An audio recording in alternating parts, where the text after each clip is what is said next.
Assalamualaikum warahmatullahi wabarakatuh.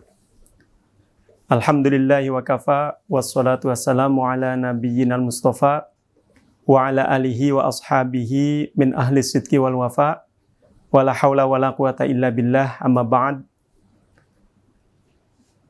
Pertama, mari kita panjatkan puji syukur kehadirat Allah Subhanahu wa Ta'ala atas limpahan nikmat.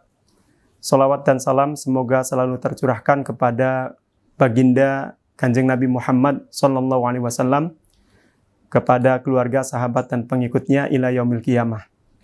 Pada kesempatan ini kita akan membahas tentang tafsir milenial, iman, Islam dan ihsan. Kita sering mendengar tiga istilah ini, iman, Islam dan ihsan, dalam sebuah riwayat hadis Rasulullah SAW yang terkenal dengan hadis Jibril alaihissalam. Tentu membahas makna iman, Islam dan ihsan ini harus kita kaitkan dengan konteks saat ini, di mana umat Islam sudah tersebar di berbagai penjuru dunia, bukan hanya dari kalangan bangsa Arab, dan juga dari sisi usia, dari generasi ke generasi, tentu sudah sekian ratus tahun. Bahkan di negara kita, di Indonesia, pada saat ini, di era milenial, perlu kita memberikan pemahaman yang bisa memberikan spirit keagamaan yang baik bagi para generasi muda kalangan milenial. Kalau kita kembali kepada istilah iman, Islam dan ihsan, tentu kita tidak bisa lepas dari hadis Jibril alaihissalam, di mana dalam riwayat hadis tersebut, ketika Rasulullah sedang berkumpul dengan para sahabatnya, tiba-tiba datang seseorang yang tentu tidak dikenal oleh beliau dan juga tidak dikenal oleh para sahabatnya. Orang asing. Nah, orang asing ini kemudian dia datang langsung duduk di depan Rasulullah SAW dan bertanya kepada beliau. Seakan-akan pertanyaannya itu menginterogasi Rasulullah SAW. Pertama yang ditanyakan itu adalah tentang apa makna iman, yang kemudian dijawab oleh Rasulullah SAW bahwa iman itu adalah antu'mina billahi wa malaikatihi wa kutubihi wa rusulihi wal yaumil akhiri wa bil qadari khairihi wa syarrihi. Ini jawaban Rasulullah SAW terhadap pertanyaan dari sosok orang asing yang datang saat itu, yang ternyata dia adalah malaikat Jibril alaihissalam. Jawaban Rasulullah ini sebenarnya merupakan inti dari rukun iman yang 6. Itu adalah penjelasan. Yang pada saat itu para sahabat juga terkaget. Ini kok ada orang datang tiba-tiba di depan Rasulullah kemudian bertanya yang seakan-akan menginterogasi. Bahkan ketika Rasulullah menjawab pertanyaan itu, orang yang bertanya tadi langsung berkomentar, sodakta, Anda benar. Bahwa yang namanya iman itu adalah mempercayai Allah, keesaan Allah, kemudian para malaikat, kemudian kitab-kitabnya Allah, para utusan Allah, hari akhir, dan ketetapan Allah, baik dan buruknya. Kemudian yang kedua, nah ini saya perlu menyampaikan dulu hadis secara utuh, dari awal sampai akhir, agar nanti pembahasan kita bisa lebih komprehensif. Kemudian yang kedua, Rasulullah ditanya oleh orang tadi, ma huwal Islam? Dijawab oleh Rasulullah, al-Islam huwa antashhada alla ilaha illallah wa anna muhammadan rasulullah wa tuqimus shalah wa tu'tiyaz zakah wa tasumu ramadan wa tahajjul baital haram liman istata'a ilaihi sabila. Rasulullah menjawab bahwa yang namanya Islam itu ya mengucapkan dua kalimat syahadat, kemudian melaksanakan ibadah, sholat, menunaikan zakat, puasa, dan haji bagi yang mampu. Nah, ini juga merupakan rangkuman dari apa inti dari rukun Islam yang jumlahnya ada 5. Yang terakhir, al-ihsan. Nah, ini dalam hadits Jibril dijelaskan juga. Rasulullah ditanya pertanyaan yang terakhir ini, ma huwal ihsan? Apa yang namanya ihsan atau kebaikan? Kemudian Rasulullah menjawab, anta'budallaha ka'annaka tarahu fa illam takun tarahu fa innahu yaraka.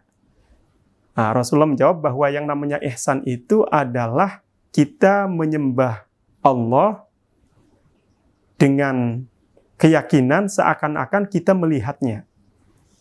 Kalaupun kenyataannya kita tidak melihatnya, maka Allah akan melihat kita. Nah, ini makna al-ihsan yang dijelaskan oleh Rasulullah SAW melalui hadis yang dikenal dengan hadis Jibril alaihissalam. Nah, tentu dari 3 penjelasan Rasulullah tadi tentang makna iman, tentang makna Islam, dan tentang makna ihsan, ini kita bisa kembangkan. Apa yang harus kita kembangkan dari iman, Islam, dan ihsan pada saat ini, khususnya di era milenial atau milenium abad ke-21 ini, dan kita lebih spesifik bagaimana agar para generasi muda, generasi milenial bisa memahami agama dengan konteks yang ada saat ini. Nah, tentu kalau kita melihat spirit dari iman, Islam, dan ihsan, biasanya para ulama ini mengkaitkan juga dengan bahwa iman itu adalah akidah, kemudian Islam itu adalah syariah, dan ihsan itu adalah hakikat. Jadi ada akidah, syariah, dan hakikat. Nah, kalau kita breakdown lagi bahwa dari 3 konsep akidah, syariah, dan hakikat ini, kita bisa juga kaitkan dengan kehidupan keseharian kita. Misalkan dalam beraktivitas, nah, kita ini tidak boleh lepas dari 3 hal. Yang pertama adalah tekad. Tekad ini tentu terkait dengan dengan niat. Kalau dalam kitab-kitab kuning, tentu kita sering mendengar bahwa ibadah yang kita lakukan, sholat, zakat, puasa, dan seterusnya, itu tidak boleh lepas dari yang namanya niat. Nah, tanpa niat, ibadah yang kita lakukan tentu tidak sah. Nah, niat ini kita bisa kaitkan dengan tekad. Ya, tekad seseorang ketika ingin melakukan hal positif, ketika ingin move on, dia bangkit dari keterpurukan. Atau saat ini misalkan, dengan adanya pandemi COVID-19, sudah satu tahun lebih, semua orang banyak yang terpuruk, semua kalangan, semua usia. Tentu kita perlu kembali untuk bertekad bahwa kita mampu untuk bangkit. Para generasi muda, para santri, para pelajar juga demikian. Bagaimana bisa pasca pandemi ini kemudian ada tekad yang kuat untuk bangkit dengan berbagai aktivitasnya. Seorang santri, seorang pelajar, seorang pedagang, seorang petani, seorang guru, seorang dosen, apapun profesinya, itu agar bisa mencanangkan dirinya untuk kembali eksis pasca COVID-19 ini. Nah, tentu tekad inilah yang kemudian bisa kita kaitkan dengan al-iman dalam hadis Jibril alaihissalam tadi. Jadi al-iman ada tekad yang kuat. Kalau dalam ranah fikihnya itu ada niat ketika kita ingin melaksanakan ibadah apapun. Karena tanpa niat tentu ibadahnya akan sia-sia. Ini sebagai satu contoh saja, ketika ada orang merasa kepanasan, kemudian dia mendekati sumber air, kemudian dia membasuh wajahnya, membasuh rambutnya, tangannya, sampai kaki dan semuanya, sebagaimana orang yang berwudu. Tapi dia tidak berniat untuk berwudu, maka yang dia lakukan ya tidak termasuk ibadah berwudu, ya, tidak termasuk berwudu secara fikih. Nah, ini karena faktor niat. Nah, tentu dalam beraktivitas juga demikian. Ada tekad yang kuat yang harus ditanamkan. Apalagi kalau kita lihat bahwa pada saat ini tentu orang yang banyak kalangan yang merasakan bahwa dengan efek dari pandemi ini luar biasa, sangat dahsyat. Keterpurukan di mana-mana. Bahkan kerancuan dalam tanda kutip berbagai aktivitas itu luar biasa. Sebagai satu contoh saja, pendidikan ini sudah 1 tahun vakum ya. Kalau di sekolah-sekolah itu secara daring, walaupun pada kenyataannya tidak begitu efektif, tidak sesuai dengan apa yang diharapkan. Dan di pesantren, alhamdulillah bisa berjalan kegiatan-kegiatan pendidikan, walaupun mungkin di banyak hal ya sama belum maksimal. Nah, dari sini kemudian perlu ada tekad yang kuat agar bisa kembali bangkit. Kemudian yang kedua dari tadi konsep iman, Islam, dan ihsan. Yang kedua adalah Islam. Nah, Islam ini tadi kalau Rasulullah SAW menjelaskan ketika ditanya oleh malaikat Jibril yang menyamar seseorang asing, orang asing di depan para sahabat Rasulullah, itu bahwa Islam itu ya melaksanakan ibadah-ibadah syar'i. Tentu ibadah yang dilakukan ini ya misalkan mengucapkan 2 kalimat syahadat, sholat, zakat, puasa, haji, dan seterusnya. Nah, untuk keterkaitan dari makna yang kita lebarkan dari Islam ini adalah bertindak. Jadi tidak cukup misalkan hanya mempunyai tekad, mempunyai niat, kemudian tidak melakukan apa-apa, tidak ada gerakan, tidak ada ikhtiar secara kasat mata. Nah, ini perlu. Misalkan sudah ada tekad, pasca pandemi ini akan kembali menata bisnisnya, akan kembali mengaktifkan lembaga pendidikannya, akan kembali memaksimalkan aktivitas dan kegiatannya. Nah, tentu dengan tekad dan niat ini harus dibarengi dengan tindakan, bertindak secara nyata. Apa yang harus dia lakukan, mulai dilakukan. Nah, tindakan ini tentu kalau kita kaitkan dengan iman, Islam, dan ihsan adalah bagian daripada Islam. Jadi kalau Islam yang secara fikih tadi ada ibadah-ibadah yang dilakukan. Nah, sekarang kalau dalam Islam, dalam makna yang kita kembangkan adalah bertindak, adanya tindakan. Tentu kalau kita, mohon maaf, misalkan kita ada orang yang mengatakan kepada kita, dia lapar. Nah, kemudian dia hanya mengatakan, hanya meyakinkan, tapi tidak ada tindakan apapun. Maka laparnya itu tidak akan bisa hilang, dia akan terus lapar. Nah, untuk bisa kenyang, tentu dia harus memakan sesuatu. Artinya ada gerakan, ada tindakan. Dia harus mengunyah makanan, dia harus misalkan pesan makanan terlebih dahulu, dan seterusnya. Nah, ini adalah tindakan. Artinya apa? Tekad itu tidak cukup kalau tidak dibarengi dengan tindakan. Nah, iman, kemudian ada Islam. Tentu dengan berbagai aktivitas yang ada, semua ada koridornya. Dan tentu tindakannya juga yang diperlukan ya sesuai dengan apa yang ditekadkannya. Jangan sampai ada orang ingin kembali pasca COVID-19 ini, kemudian ingin bangkit dengan usahanya, perdagangannya, atau dengan bidang yang lain, pendidikannya. Tapi kok kemudian tekadnya itu tidak dibarengi dengan tindakan yang nyata, misalkan dengan menata jejaring bisnisnya, kemudian dengan menawarkan maksimal sesuai dengan kondisi yang sekarang. Tentu ada tren, misalkan jual beli secara online dan seterusnya. Nah, ini perlu dibarengi dengan tindakan yang nyata. Nah, itu ada iman, Islam. Kemudian ihsan. Nah, ihsan ini kalau kita kaitkan dengan aktivitas keseharian, khususnya saat ini, kita bisa mengkaitkannya dengan etika. Jadi tadi ada tekad, ada tindakan, kemudian ada etika. Nah, etika ini penting. Ketika seseorang melaksanakan aktivitas apapun, tentu ada etikanya. Nah, etika ketika dia menjadi seorang pendidik seperti apa? Etika ketika dia menjadi seorang dosen seperti apa?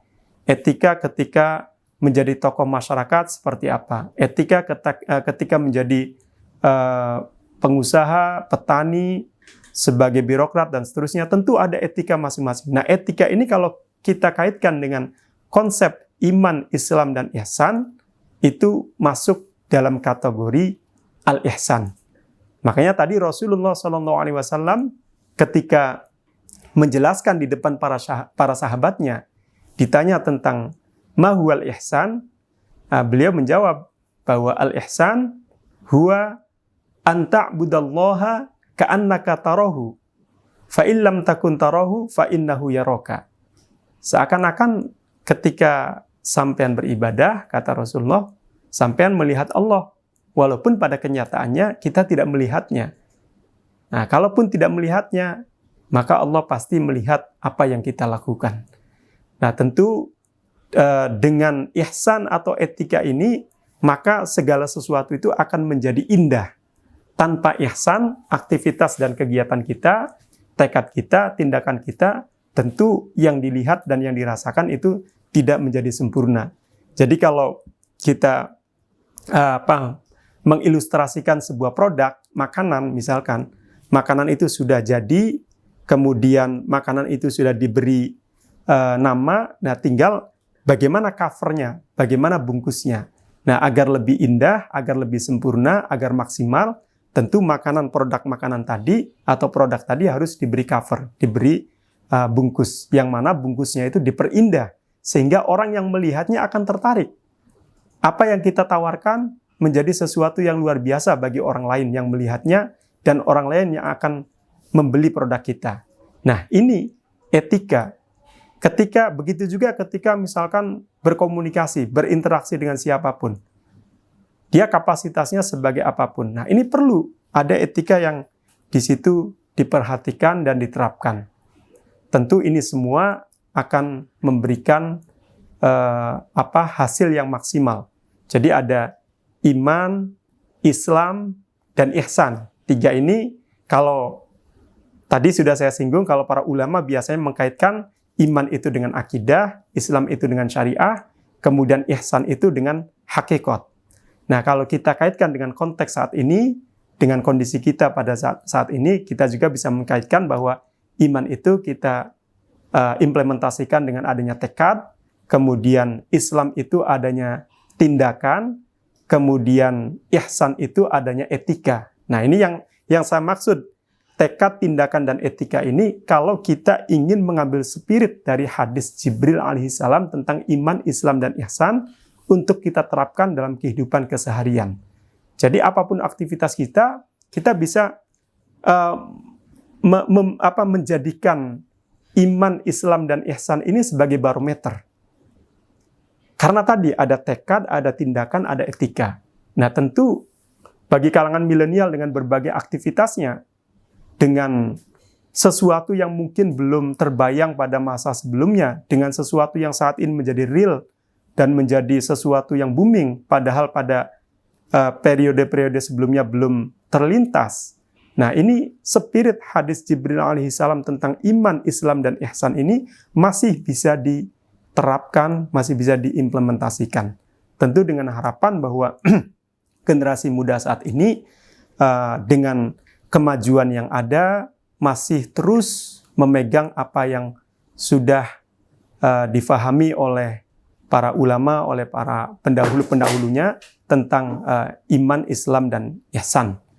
Nah, ini kalau istilah yang kita kenal di kalangan pesantren, di Jam'iyah Nahdlatul Ulama ada al-muhafadzatu 'alal qadimis shalih wal akhdhu bil jadidil aslah. Jadi melestarikan apa yang sudah ada, di samping juga mengambil inovasi-inovasi yang terus bergulir dan akan selalu ada. Nah, dari sinilah maka tafsir milenial tentang iman, Islam, dan ihsan sangat perlu untuk kita pahami agar kemudian apapun aktivitas yang kita lakukan, khususnya bagi generasi muda, kalangan milenial, maka koridornya, barometernya itu tetap pada tadi yang dijelaskan oleh para ulama, yaitu hadis Jibril alaihissalam, ketika malaikat Jibril menyamar menjadi seseorang orang asing, datang kepada Rasulullah di depan para sahabat-sahabatnya, kemudian menjelaskan tentang makna iman, Islam, dan ihsan. Baik, saya kira itu yang dapat saya sampaikan. Mudah-mudahan ini menjadi spirit Ramadan bangkit dari krisis. Karena kita tahu, kita pada hari-hari ini tentu akhir masa pandemi, dan mudah-mudahan tidak lama lagi kita akan menikmati hidup yang normal dengan aktivitas yang tentu akan memberikan keberkahan untuk kita semua. Itu saja yang dapat saya sampaikan. Akhirul kalam. Wallahul muwafiq ila aqwamit thoriq. Wassalamualaikum warahmatullahi wabarakatuh.